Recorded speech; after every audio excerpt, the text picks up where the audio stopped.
আসসালামু আলাইকুম, সবাইকে স্বাগতম।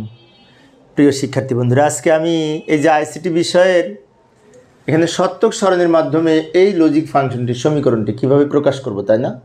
তো এখানে এ আছে, বি আছে, সি আছে। তো এইভাবে আমরা ছক অঙ্কন করতে পারি। প্রথমে এ বি সি তিনটা কলাম অঙ্কন করলাম।